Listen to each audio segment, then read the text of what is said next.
Here I am kicking off the trip to India. I ran into Sankari from MIU, and it was good to see a familiar face. I hadn't traveled in a good while, and this was a really great way to kick off the trip. Remembering how to deal with trams and airports and wheeled luggage and everything was a lot. Travel's exhausting. Every time I see clouds outside of the window like this, though, I think of the Joni Mitchell song. This was going to be a long one. There's 4 hops. The next hop, I sat next to a couple of really nice folks. She and her mom were going to Chennai, which was most of the way to where I was going, so that she could do grad studies in Indian classical theater and musical stuff.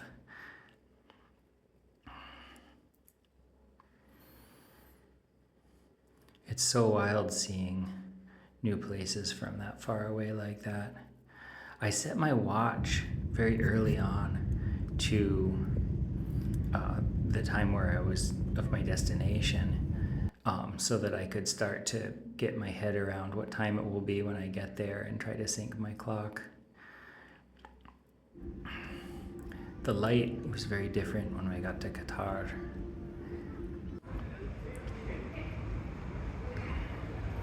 In this airport, the Qatar airport, I don't know how to articulate just how big and expensive and clean and fancy it was. It was huge. It just went on and on and on. And there were fancy things for sale at every corner. Want a race car? Sports car? It just went on and on and on. I learned one thing, and that is you always want to check the exact airline and gate. I almost went on the wrong plane. The food was really good. And then this last flight, there were these cameras on the bottom of the plane and in the front, so you could see what the plane sees. And coming in for a landing like that was a pretty cool experience. And this was at like 2:30 in the morning. So that was kind of wild. It reminded me of like video games or like the old Tron movies. It's very sci-fi, seeing the screen showing all of these lights.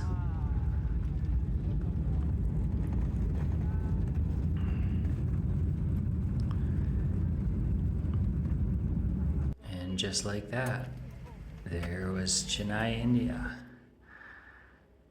with a lot of beautiful sculptures in the airport and a lot of green things growing everywhere.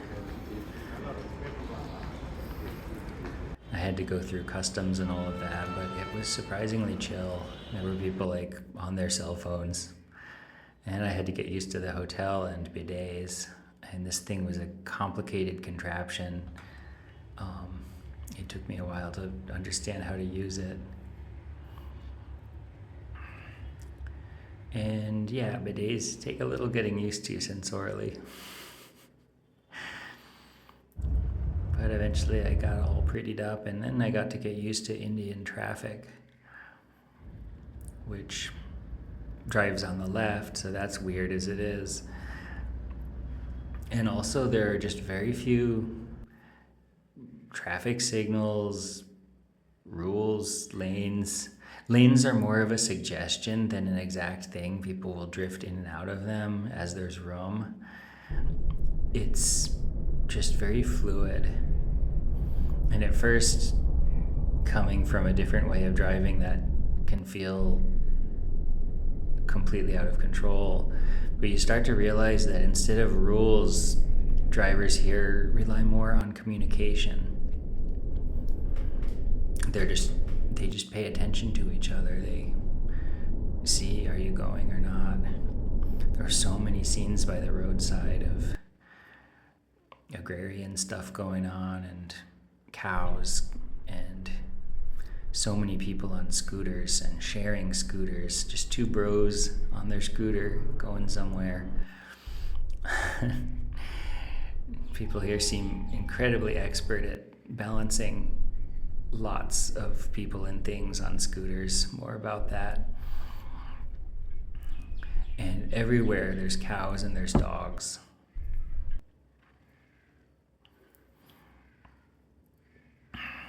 And shrines. And some of the shrines are incredibly beautiful. There's a different relationship to color here. And then there's road construction. Half of the roads look great and half of them are ripped up. But it felt good to get prettied up.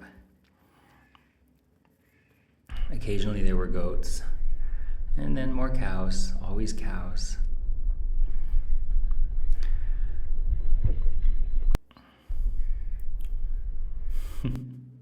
And the fruit here was really good. There's these little mango bar things, and they came out to like 75 cents. And they were like a fruit leather, if a fruit leather was actually good. Here I am getting my stuff unpacked, my weird books I brought with me, and fun books, all kinds of options.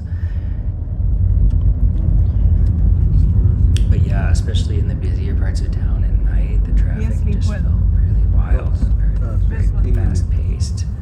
So much to take in. I found myself just glued to the window, seeing it all rush past. And there's a lot of the time, loud music playing, either recorded loud stuff like this or chanting happening early in the morning from some temple somewhere.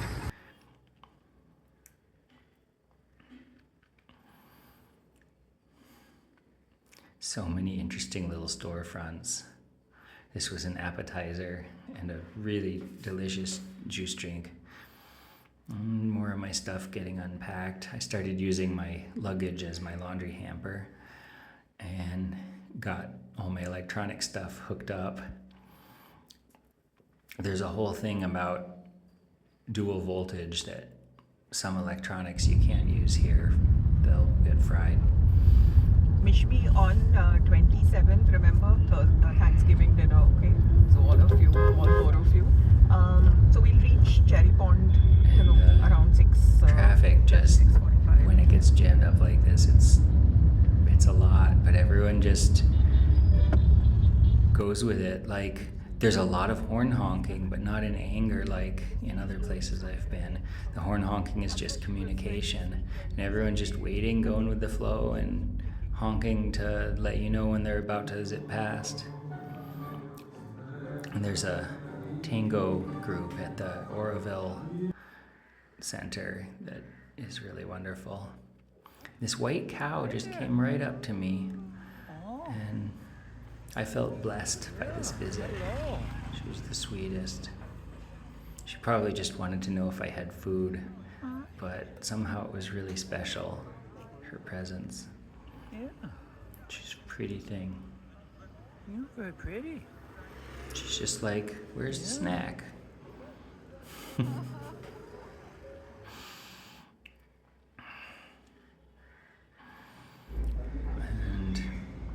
India is a place of contrast. You have the broken, dirty street, and then you step inside a place and you have this gorgeous place. And often you take off shoes even in shops when you go in. There's just this recognition of contrast that way, that outside is dirty, so you don't bring it inside.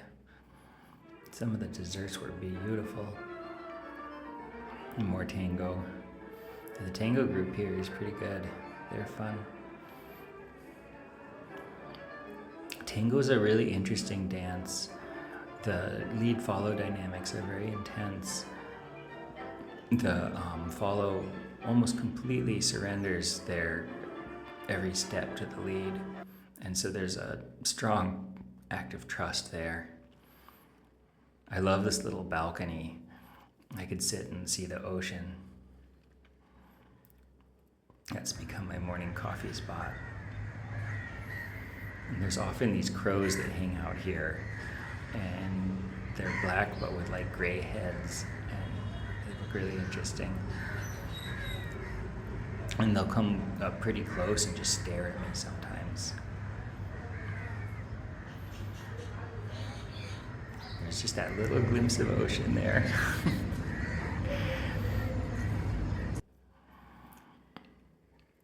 There's all these fish markets out there, and apparently it takes quite a bit of expertise to know what fish are okay to buy when, and make sure you can tell they're fresh and all of that.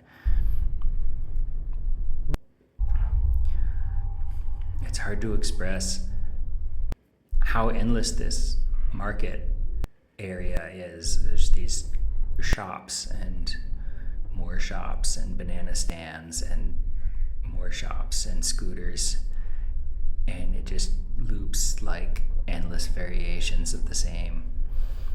And I was learning that there's a lot of locality there where a lot of the time people will just go to the shops that are very close to where they live, and there's tons of tiny sub-communities within this larger city.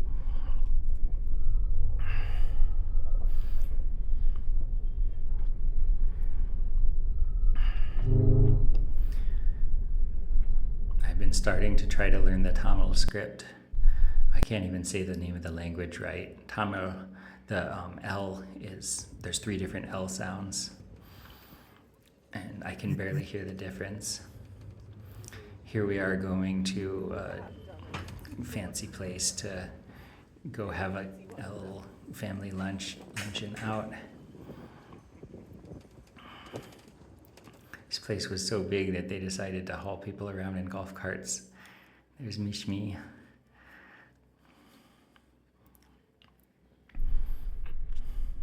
And Mishmi is, like many people here, expert in carrying anything on a scooter, in this case her dog.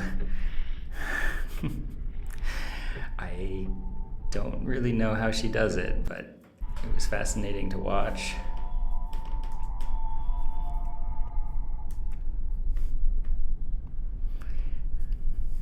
And then it was raining off and on, and that made it even a little bit scarier.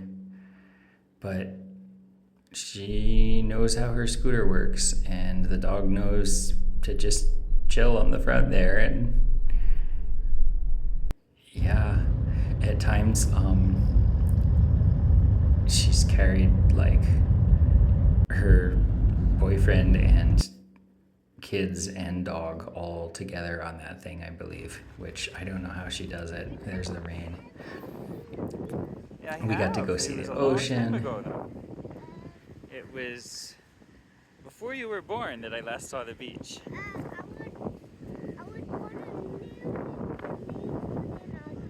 Yeah. It's very pretty by the sea here. And this time of year, the breeze is really, really pleasant because it's coming off the ocean. Apparently in the summer, when it comes from inland, it's much less pleasant. Someone was flying one of those kites that steers with 2 strings, and the wind was really intense for it. It looked fun. I hadn't been to the ocean in so long. It was really great to see. One thing I noticed is at the ocean, it gets dark so quickly. When the sun crosses that horizon line, it's just suddenly over. Occasionally in the middle of the night, there's a mosquito. That's no fun. People are afraid of the mosquitoes here because they carry more things. My attempt at wearing a sari. And then I got sick. I got mild food poisoning and just crashed out, and I lost 24 hours. I just spent it in bed in gut pain and exhaustion. And then over the course of a long night, it passed, and just as quickly as like night turns to day, I was okay again. And here's a poem I wrote. Banyan chants. What if chance is not chance? Each choice simply a branch of the great banyan tree, each of us a squirrel seeking to alight on one too thin to support a cat, but strong enough to keep us aloft above the dogs that roam the streets. This world does not need me, but allows me to be present, engaged, in exchange for the return of a trifle of the plunder that Britain and Britain's America took. And so I watch the sea, and I drink my coffee under a balcony and the gaze of a rain-speckled crow. After a while they ascend and disappear to seek some other sight. And that is my introduction to India. So far, I really love it here. Haven't ventured out on my own very much. But what I've seen so far, there's a warmth and a softness here that really appeals to me. Over and out.